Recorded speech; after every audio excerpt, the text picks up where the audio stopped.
అనకాపల్లి జిల్లా నక్కపల్లి మండలం ఉపమాకలోని శ్రీ వెంకటేశ్వర ఆలయ ప్రాంగణంలో యోగాంధ్ర కార్యక్రమం నిర్వహించారు.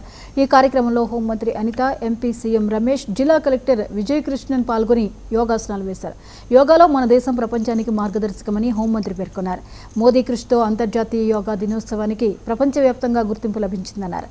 ప్రస్తుత కాలంలో ప్రతి ఒక్కరూ మానసిక ఒత్తిడిని ఎదుర్కోవడానికి యోగాను అలవాటు చేసుకోవాలని పిలుపునిచ్చారు.